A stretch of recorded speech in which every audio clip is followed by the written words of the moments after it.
ஆண்டவரும் இரட்சகருமாகிய இயேசு கிறிஸ்துவின் இனிதான நாமத்தினாலே யாவருக்கும் அன்பின் நல் வாழ்த்துக்களை தெரிவித்துக் கொள்கிறேன். நாம் தொடர்ந்து தாவீதினுடைய வாழ்க்கையை குறித்து தியானித்துக் கொண்டு வருகிறோம். அதில் நேற்று நாம் சவுல் குறித்ததான காரியங்களை பார்த்தோம். நான் டிராவல்ல இருக்கும்போது, நான் புதன்கிழமை டிராவல்ல இருப்பேன். அதனால புதன்கிழமையும் ஞாயிற்றுக்கிழமையும் நமக்கு டிவோஷன் இருக்காது. வாரத்துல 5 நாள் தான் இந்த டிவோஷன் இருக்கும். ஏனென்றால் ரன்னிங்ல கேட்காம போயிருது அப்படிங்கிறதான ஒரு காரணத்தினால என்ன செய்ய முடியாது அப்படின்னா அதை கிளாஸ் நடத்த முடியாத போயிடுச்சு. சரி, இன்றைக்கு நாம் பார்க்கும்போது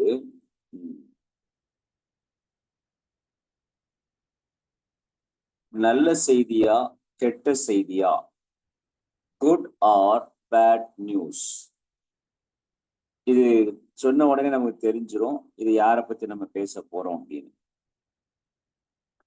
2 சாமுவேல் 1ஆம் அதிகாரத்தில் நாம் சில காரியங்களை பார்க்க போறோம். 11ஆம் வசனம் 12ஆம் வசனம். இப்போ இதுல நமக்கு கிடைக்கிறதான வசனம் என்னன்னா, யுத்த களத்திலிருந்து வரும் செய்தி. வசனம் 1 முதல் 10. 2 சாமுவேல் 1ஆம் அதிகாரத்தை எப்படி பிரித்து கொள்ளலாம் என்றால், யுத்த காலத்திலிருந்து வரும் செய்தி. வசனம் 1 முதல் 10.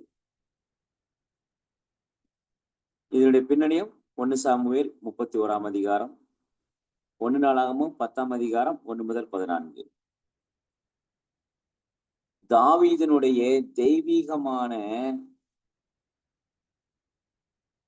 மறு பிரதிபலிப்பு, ரிஃப்ளெக்ஷன், தாவீதினுடைய தெய்வீகமான ஆன்சர், ரெஸ்பான்ஸ். எவ்வளவு தெய்வீகமாய் அவர் இருந்தார் என்பதை குறித்து நாம் பார்க்க போகிறோம். சரிங்களா? ஓகே. அவர் ஏற்றுக்கொண்டதான மனநிலை, அவர் ஏற்றுக்கொண்ட மனநிலை.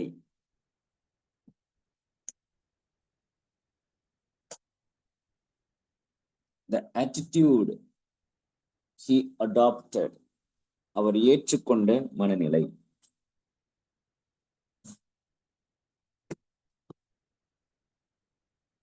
வசனம் 11-12. வசனம் 11-12. அவர் புலம்பி அழுதபோது சவுலுக்காகவும் சேர்த்துதான் அவர் அழுகிறார்.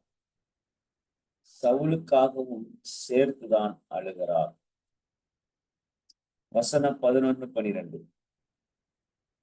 சவுலும் அவன் குமாரனாகிய யோனத்தானும் கர்த்தருடைய ஜனங்களும் இஸ்ராயேல் குடும்பத்தாரும் பட்டயத்தாலே விழுந்தபடியால் அவர்களுக்காக புலம்பி அழுது சாயங்காலம் வரை உபவாசித்தார்கள்.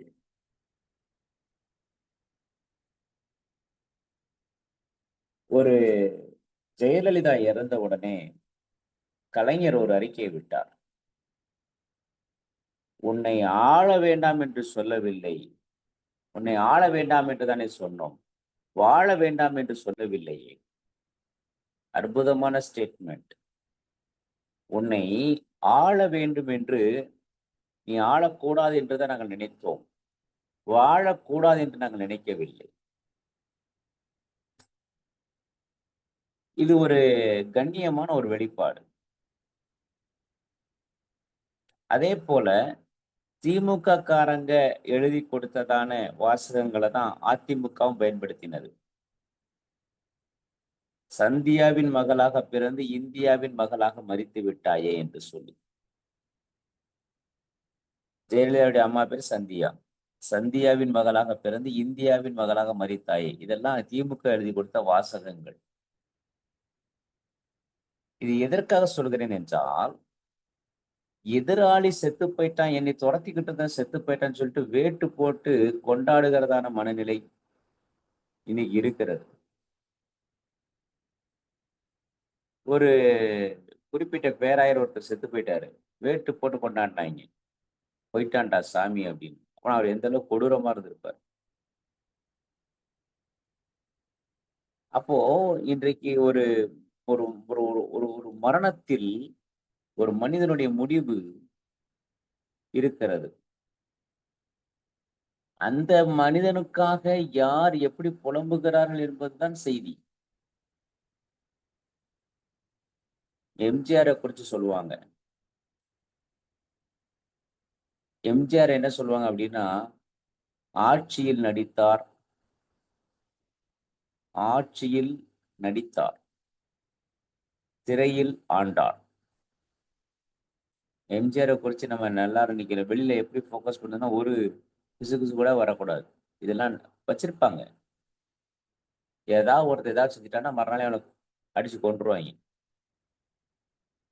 ஆனா கலைஞர்ட்ட போய் பார்த்தீங்கன்னா, நோண்டிக்கிட்டே இருப்பாய்ங்க. ஜெயலலிதாட்ட கேட்காத கேள்வியெல்லாம் கலைஞர்ட்ட போய் கேட்டுட்டு இருப்பாய்ங்க. இது என்ன மனநிலை அப்டின்னா, அவங்களலாம் கிட்டயே போ முடியாது. கொன்றுவாய்ங்க, அடிச்சுருவாய்ங்க. ஆனா, கருணாநிதி அப்படி கிடையாது. அப்படி என்றால், ஒரு எதிராளிகளையும் தன் வசமாக கவர்ந்து வைத்திருக்கிறதான ஒரு தலைவன். இன்னைக்கு இப்படிப்பட்டதான இன்னைக்கு ஒரு தலைவனுடைய மரணத்தை கேட்டு, எதிராளியாக இருந்தாலும் கண்ணீர் வடிக்கக்கூடியதான, ஐயோ! அவன் எனக்கு அவன் எதிராளி தான். ஆனா அவன் வந்து இப்படி செத்திருக்க கூடாது. அப்படிங்கிறதான ஒரு மனத்தை அல்லது ஒரு கூட்டத்தை, சரியான நபர்களை வைத்திருப்பது நல்லது. நாம இதெல்லாம் கரெக்ட்டா நம்ம நுண்ணிப்பா வச்சுக்கணும். நான் வரும்போது ரொம்ப நேத்து நைட் ட்ரெயின்ல ரொம்ப நெறைய சிந்திச்சுக்கிட்டே வந்தேன். நெறைய விஷயங்கள மைண்ட்ல வச்சுட்டே நான் அப்படியே வந்துட்டுருந்தேன். இன்னைக்கு இன்னைக்கு இருக்கிறதான சூழல்கள் எப்படி இருக்கிறது? ஒரு சார்பா இருக்கிறதா? பல்சார்பா இருக்குதா? அல்லது ஏதோ ஒரு விஷயத்துக்காக நம்ம அப்படியே கேதர் ஆயிடுறோமா? என்ன? ஏது? நெறைய நான் யோசனை பண்ணிட்டே வந்துட்டுருந்தேன். அப்போ இயந்திரத்தனமான ஒரு வாழ்க்கை ஆயிட்டோமா? யாரையுமே நம்ம சிந்திக்க வைக்கலையா? கிறிஸ்தவம் யாரையுமே சிந்திக்க வைக்கலையா? ம். நேத்து நான் பிரபாகரன் ஐயாட்ட பேசிட்டு வந்தபோது ட்ரெயின்ல உட்கார்ந்து பேசிட்டு வந்தாங்க.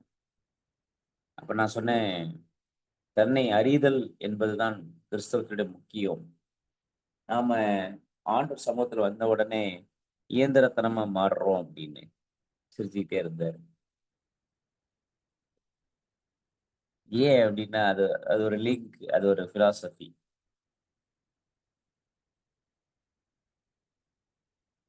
இன்னைக்கு நாம அதாவது ஒரு விஷயத்தை எடுத்து அப்போ இங்க தாவீதினுடைய மனநிலை எப்படி இருக்கிறதுன்னா, என்னுடைய எதிராளி செத்து போயிட்டான்னு சொல்லிட்டு கொண்டாடல.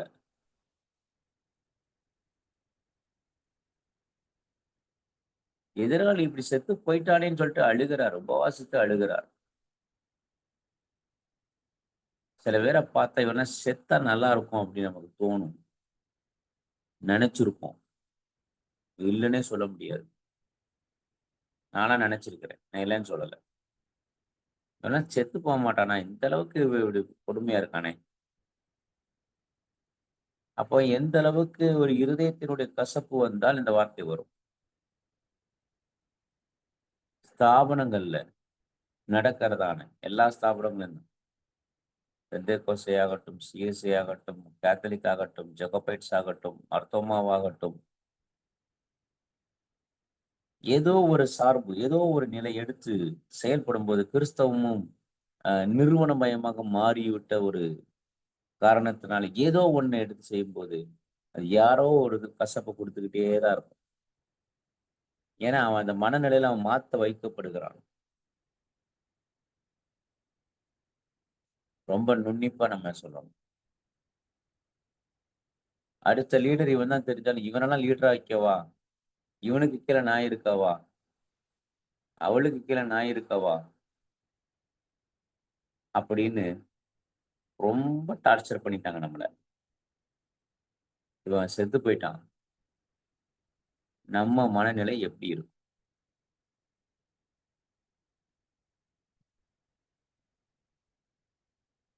தாவீதினுடைய மனநிலை காட்லி, தெய்வீகமானது.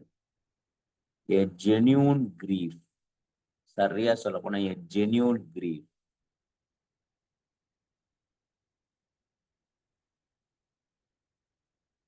அந்த genuine griefல என்ன இல்ல அப்படின்னா செல்ஃப் மோட்டிவேட்டட் இல்ல,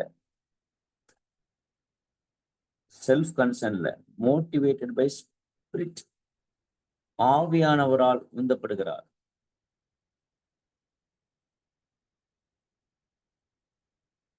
ஆவியானவரால் உந்தப்படுகிறார்.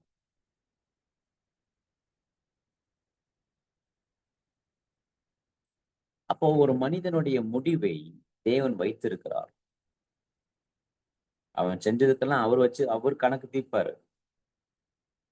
ஆனா நாம் என்ன மனநிலையில் அதை ஏற்றுக்கொள்கிறோம் என்பதையும் பார்க்கிறார். உன்னை இவ்வளோ தூரம் பிழிஞ்சு எடுத்தான். நீ வாழவே கூடாதுன்னு சொல்லிட்டு துரத்தி துரத்தி அடிச்சான். நீ ஊழியமே செய்யக்கூடாதுங்கிறதுக்காக எவ்வளவோ கொடுமைகள் பண்ணான். இப்போ அவனுடைய முடிவு வந்துருச்சு. இன்னைக்கு நிறைய சுவிசேஷத்துல நிறைய சாட்சி சொல்லுவாங்க இல்லையா? எங்க ஊழியத்துக்கு விரோதமா இருந்தான், கர்த்தர் தூக்கிட்டாருன்னு. என்னையும் சேர்த்துதான் சொல்றேன். எனக்கு டார்ச்சர்ஸ் நிறைய கொடுத்துருக்குறாங்க, இன்னும் இருக்கதான் செய்யுது. அதுக்காக நான் என்ன மனநிலைக்கு போயிட்டேன்னா, நான் ஒரு ஒரு ஒரு ஒரு மனநிலைக்கு போயிட்டேன். எனக்கு சிரிப்பு வருது. நீ சின்ன பிள்ளை விளையாடிட்டு இருக்க அப்படின்னு. நான் இப்ப கொஞ்சம் மேல போயிட்டேன்னு வச்சுக்கோங்களேன். ஒரு கோபுரத்துக்கு மேல உட்கார்ந்துட்டு இருக்கிறேன். அங்க நான் ஒரு ஒரு கோபுரத்துக்கு கீழ இருந்து தூசியும், புழுதியும், கல்லையும் தூக்கி எறியறாங்கன்னு வச்சுக்கோங்களேன். நான் என்ன செய்வேன்? சிரிப்பேன். ஏன் அந்த தூசி உன் மேல தான் போகணும். நான் இப்ப கோபுரத்துல இருக்கேன்டா. அப்படின்னு ஒரு மனநிலை இருக்கு பார்த்தீங்களா? அந்த மனநிலைக்கு நான் வந்துட்டேன். நீங்க என்னைய பத்தி என்ன சொன்னாலும் நான் கவலைப்பட மாட்டேன். அப்படியா? சரிப்பா.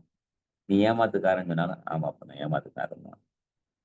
நீ பொய் சொல்றவன்னு சொன்னாலும், ரைட் நான் பொய் சொல்றவன் தான். நான் அந்த மனநிலைமைக்கு வந்துட்டேன். யாருக்கு இப்பலாம் ரிப்ளை பண்றதெல்லாம் இல்ல. நீ ஏமாத்துற. சரி ஏமாத்துறானா? நீ எவ்வளோ என்ட்ட குடுத்த? திருப்பி உன்ட்ட குடுத்துடுறேன். முடிஞ்சுச்சு.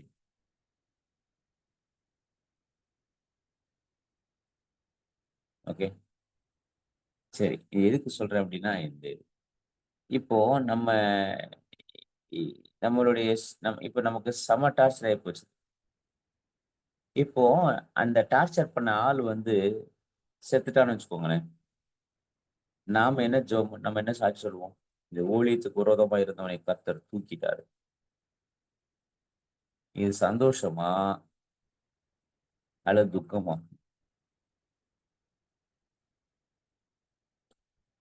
இன்னைக்கு நெறைய பேர் இந்த சாட்சி சொல்லுவாங்க. இந்த ஊழியத்துக்கு விரோதமா இருந்தான். நாளா நாளா காணாம போயிட்டான். தேவன் அவன தண்டித்தார். அப்பன்னா நம்ம என்ன நெனைச்சுட்டு இருக்கோம்னா, தேவன் அவன தண்டிக்கணும்னு நம்ம நெனைச்சுட்டு இருக்கிறோம். தேவன் அவன ரட்சிக்கணும்னு நம்ம நினைக்கலல்ல. அவ தாவீதினுடைய பழைய ஏற்பாட்டுல இருந்த தாவீதினுடைய மனநிலைமை கூட நம்மள்ட்ட இல்லையே.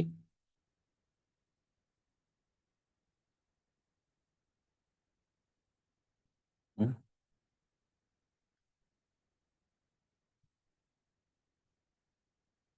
இப்போ சில நேரம் இவன்லாம் செத்து போயிட்டா நல்லா இருக்கும் அப்படின்னு நம்ம நினைச்சிட்டு இருக்கோம்ல.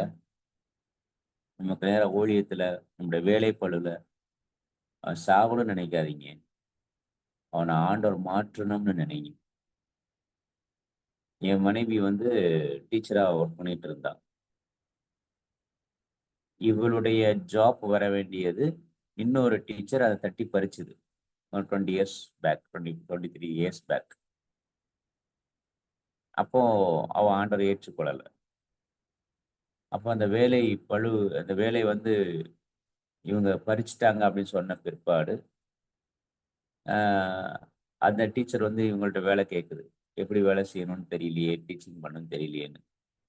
என் மனைவி எல்லாத்தையும் உட்காந்து சொல்லி கொடுக்குறான். கூட இருக்கிற டீச்சர்லாம் புலம்புறாங்க.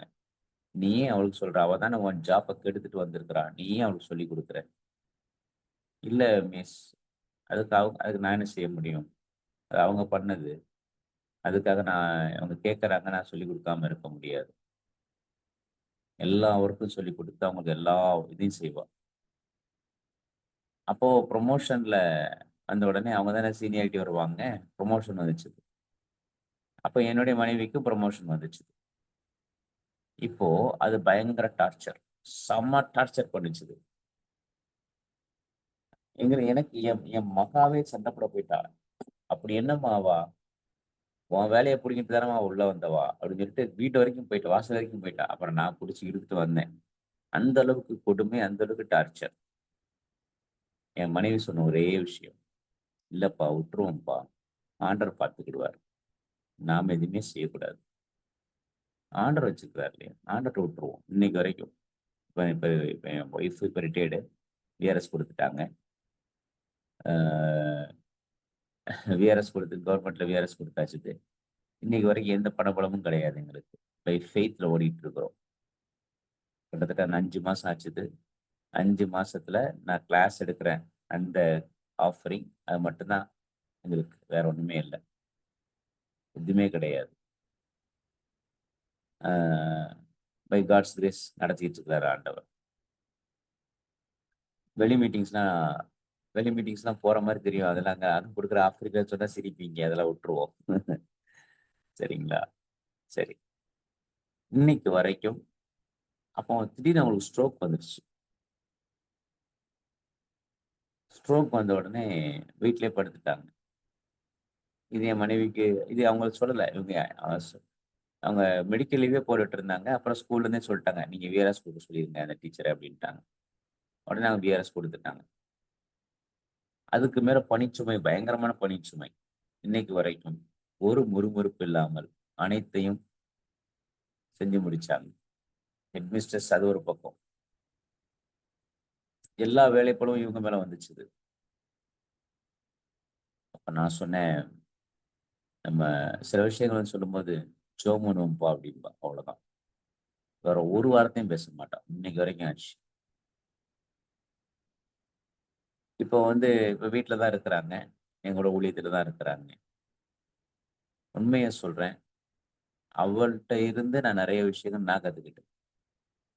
இவ்வளதுக்கும் அ முதல் முறையாக இயேசு கிறிஸ்துவை ஏற்றுக்கொண்ட தலைமுறை. ஹிந்து கன்வெர்ட்டட். நான் 5 தலைமுறை பெந்தேகோஸ்தைக்காரன். இப்ப எனக்கு என்னன்னா, நான் 5 தலைமுறை பெந்தேகோஸ்தைக்காரங்கிற பெருமையில விட்டுட்டு, நான் எப்போதுமே அப்படிதான். பாரம்பரியத்துல வந்தேனுங்கிறத நான் இந்த இதுக்கே போமாட்டேன். இன்னைக்கு ஒரு தேவ மனிதன் மூலமாக ஒரு விஷயத்த கற்றுக்கொண்டிருக்கேனால், அதை கீழ்ப்படிவதற்கு என்னை அர்ப்பணிக்கிறேன். இன்னைக்கும் ஆண்டவர் வந்து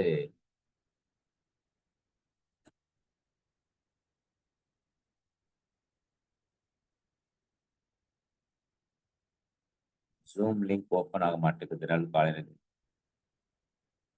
Zoom லிங்க் அனுப்பி குடுக்கணுமா? இந்த வாரம்.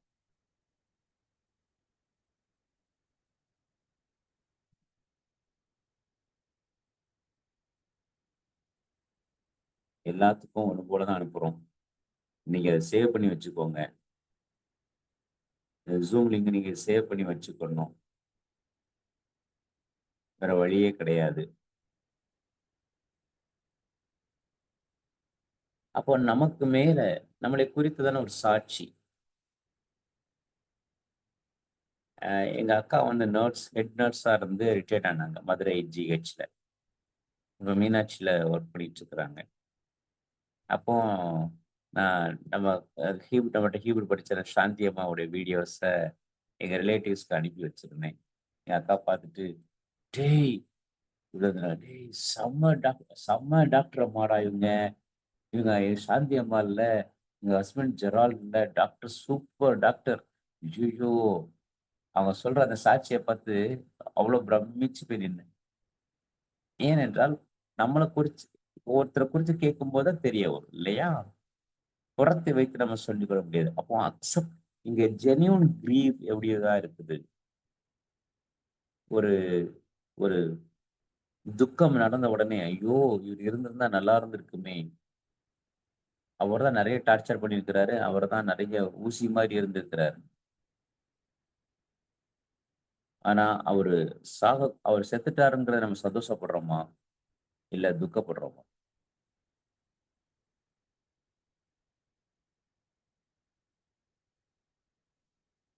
அதனால நம்முடைய ஊழியத்துக்கு விரோதமா, நம்முடைய குடும்பத்துக்கு விரோதமா யார் என்னன்னா சொல்லிட்டு போயிட்டே இருக்கட்டும். ஆனால் அவங்க அழியணும்னு நம்ம ஜெபம் பண்ணக்கூடாது. அவங்கள ரட்சிக்கப்படணும்னு ஜெபம் பண்ணணும். அவன் மரிச்சிட்டான் அப்படின்னா, அந்த மரணத்துக்கு நம்ம போய் நின்னு, இந்த ஆத்துமா ரட்சிக்கப்படணும் ஜெபம் பண்ண ஆண்டவரே, எப்படி இறந்துச்சுன்னு தெரியல அப்படின்னு சொல்லி கண்ணீர் சிந்தி, அந்த இடத்துல மனசுக்குள்ள ஜெபம் பண்ணி, அந்த குடும்பத்தாருக்கு ஆறுதல் சொல்லிட்டு வந்தோம்னா எப்படி இருக்கும்?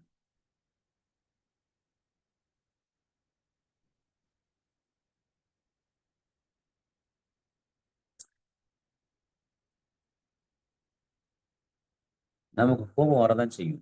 மனுஷியத்துல தான் இருக்கிறோம். சரிங்களா?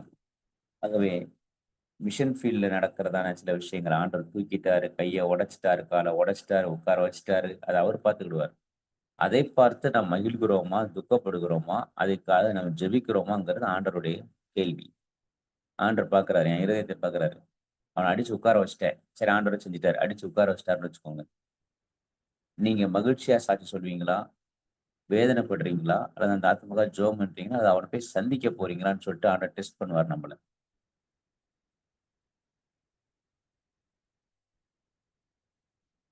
உன் சத்துருக்கள் விழும்போது எரிச்சல் அடைய சந்தோஷப்படாதே. நீதிமொழிகள்ல. உன் சத்துரு விழும்போது சந்தோஷப்படாத. இதான் பைபிள் சொல்லிக் கொடுக்குது. இன்னைக்கு நம்ம டெஸ்டிமோனிலாம் எப்படி இருக்கு?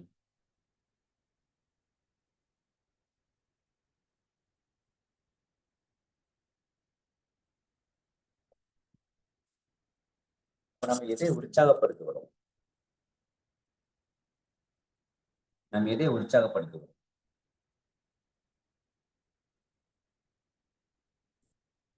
தாவீதினுடைய புலம்பல் ஆரோக்கியமான புலம்பல்.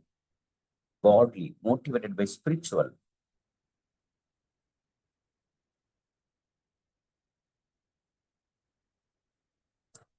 மத்தேயு 5ஆம் அதிகாரம் 23 முதல் 26, 43 முதல் 48. இரண்டாவது குறிப்பு. இந்த ஆக்ஷன் ஹி டுக், அவன் எடுத்த செயல், நடவடிக்கை. 13 முதல் 16ஆம் வசனம். தாவீது அதை தனக்கு அறிவித்த வாலிபனை நோக்கி, நீ எவ்விடத்தான் என்று கேட்டான். அதற்கு அவன், நான் அந்நியனாகிய ஒரு அமலேக்கியனின் மகன். யார விட்டு வச்சானோ அவன் கையாலே செத்தான் சவுல்.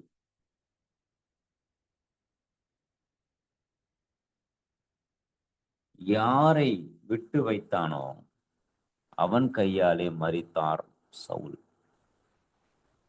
தொலைச்சிரு அப்படின்னாரு, தொலைக்காம விட்டுட்டான்.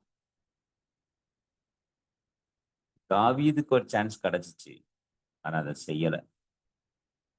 David got a chance to kill Saul, to slain Saul,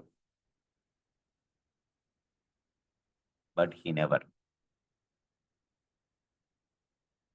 உங்க கையில ஒரு ஒரு ஒரு ஒரு வாய்ப்பு கொடுக்கிறார்.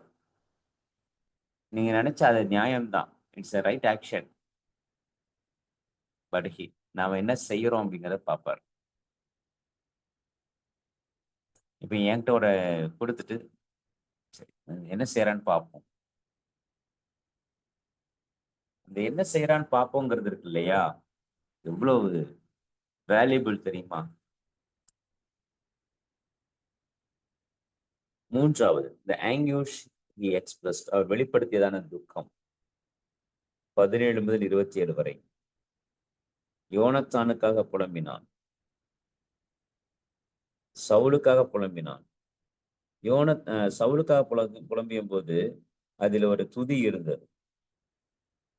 அதாவது 17ஆம் வசனத்திலிருந்து வாசித்து பார்த்தோம் அப்படின்னா, புலம்பல் பாடினான். இஸ்ராயேலே உன் அந்த ஒரு புகழ்ச்சி இருந்தது. புகழ்ச்சி சவுலுக்கு துக்கம் கொண்டாடிய போது புகழ்ச்சி இருந்தது. யோனத்தானுக்கு புலம்பிய போது அன்பும் உண்மைத்துவமும் விசுவாசத்துவமும் இருந்தது. Love and loyalty. Love and loyalty. ஒரு 2 விஷயம் இருக்குது. சவுலுக்கு புலம்போது ஒரு மகிமை இருந்தது. ஆனால் யோனத்தானுக்கு புலம்பும் போது லவ் அண்ட் லாயல்டி இருந்துச்சு. சில துக்கங்கள் நம்மளை ஆழ்த்தும், அழ வைக்கும்.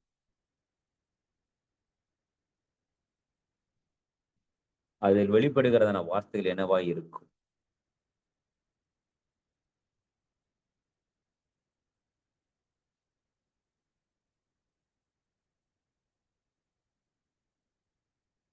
அப்போ இங்கே 3 காரியங்களை பார்க்கிறோம். ஒன்று, the attitude he adopted. தாவீது ஏற்றுக்கொண்ட மனநிலை. இரண்டாவது, the action he took. அவர் எடுத்ததான செயல். மூன்றாவது, the anguish he expressed. அவர் வெளிப்படுத்தியதான துக்கம். As a man of God, நாம் என்ன செய்ய போகிறோம்? தேவனுடைய மனிதர்களாக இருக்க நாம் என்ன செய்ய போகிறோம்? தாவீதின் வாழ்க்கையை போல நம்முடைய குணாதிசயத்தை மாற்றுகிறோமா? இல்லை இன்னும் பழி வாங்குகிறதான மனநிலையோடு தான் இன்றைக்கு நாம் பிரசங்கம் பண்ணி கொண்டிருக்கிறோமா? பழிவாங்கப்பட்ட மனிதனை வணித்து நாம் பெருமைப்படுகிறோமா? ஏய், என் முன்னாடிலாம் நின்ன அவனை மாதிரி ஆயிருவேன். It is not godly attitude. நான் யாரு தெரியுமா? முடிஞ்சு போச்சு. நான் யாரு தெரியுமா? இன்னைக்கு நிறைய சீனியர் பாஸ்டர்ஸ், பிஷப்ஸ் தங்களுக்கு கீழே இருக்கிறதான ஊழியர்களை உட்கார வச்சு பேச மாட்டாங்க. முதல்ல உங்களை சமநிலையில உட்கார வைத்து பேசினால்தான் எவ்விதமான ஆட்டிடியூட் இருக்குங்கிறது தெரியும். சும்மா சேர் போட்டு உட்கார வைக்கிறது, சேர்ல பெரிய அரசியல் இருக்கு. செருப்பு அரசியல், சேர் அரசியல்லாம் இருக்கு. யாருக்கு நீ என்ன சேரை கொடுக்குற? டீ கிளாஸ் வரைக்கும் அரசியல் இருக்கு. இதெல்லாம் நான் 98, 99 பயங்கரமா பேசுவேன். நீ கொடுக்கிற டம்ளர்ல அரசியல் இருக்கு. சும்மா எதுவுமே தெரியாம நான் ஊழியத்துக்கு வரல. 98, 99, 2000 காலகட்டங்கள்லாம் நான் தீவிரமா ஊழியத்துல இருந்தாலும் தீவிரமான இன்னைக்கு இருக்கிறத எல்லாவற்றையும் எல்லாம் பேசி முடிச்சுட்டேன். வக்ஃபு போர்டு இஸ்லாத்துக்கு இருக்கணும் அப்படிங்கிற மாதிரி ஏன் கிறிஸ்தவத்துக்கு ஒரு போர்டு இருக்கக்கூடாதுன்னு சொல்லிட்டு நான் 96 எழுதி முடிச்சு தள்ளிட்டேன். இன்னைக்கு இவங்க ஏதோ பெருசா அதெல்லாம் எடுத்து கொண்டு வந்துட்டு இருக்கிறாங்க. அதுல இருக்கிறதான ஆபத்துகள், அதுல இருக்கிறதான விளைவுகள், அதுல இருக்கிறதான டேஞ்சர்ஸ் எல்லாத்தையும் பேசி முடிச்சுட்டு தான் நான் இன்னைக்கு உட்கார்ந்துட்டு இருக்கிறேன்.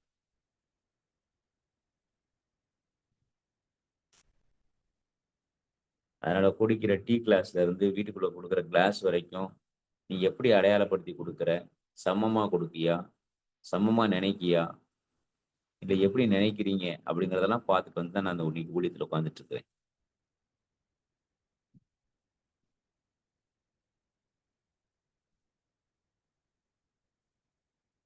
இப்ப நமக்கு ஒரு பெரிய நற்செய்தி இருக்கிறது, குட் நியூஸ் இருக்கிறது. என்ன தெரியுமா? ஒரு புதிய ராஜா வரப்போறார். என் நியூ கிங். அவர் தான் டேவிட். அவர் வழியில ஒரு ராஜா வரப்போறாரு, த கிங். அவர் தான் ஜீசஸ், யெஷுவா, இயேசு. ஆகவே இவர்களை குறித்து நாம் என்ன செய்ய போறோம்? மீண்டும் தியானிக்க போகிறோம். தொடர்ந்து நாம் தியானத்தில் இருப்போம். நம்மை ஆஸ்வதிப்பாராக. ஆமென். ஷலோம். ஜெபிக்கலாம்.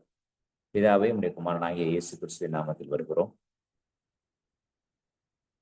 எங்களுடைய எதிராளிகள் மறிக்கும் போது நாங்கள் என்ன மனநிலையில் இருக்கிறோம் என்பதை பரிசுத்த ஆவியானவர்களை ஆராய்ந்து வைத்திருக்கிறேன். நாங்கள் உண்மையும் உத்தமமாக எமக்கு முன்பாக இருக்க வேண்டுமே. எங்கள் இருதயத்தை ஆராய்ந்து பார்க்கிற ஆண்டவர் என்று நாங்கள் சொல்லுகிறோம். ஆனால் அது வெளிவேஷமாய் போய்விடக்கூடாது. உண்மையான நீதிபதியாக நீர் எங்களுடைய மனசாட்சியில் இருந்து எங்களை வழி நடத்துகிறாங்க. தாழ்த்துகிறோம், தருகிறோம். இந்த நாளை ஆசீர்வதியும்.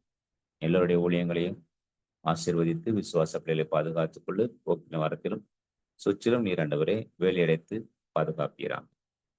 எங்களை தாழ்த்துக்கிறோம் தருகிறோம். இயேசு கிறிஸ்து நாமத்தில் வேண்டிக் கொண்டோம் எங்கள் நல்ல பிதாவே. ஆமென். என் ஆத்துமாவே கர்த்தரை ஸ்தோத்திரி. என் முழு உடம்புடைய பரிசுத்த நாமத்தை ஸ்தோத்திரி. என் ஆத்துமாவே கர்த்தரை ஸ்தோத்திரி. அவர் செய்த சகல உபகாரங்களை மறவாதே. Amen. Shalom. Shalom to all. God bless you. Pastor, thank you, Pastor.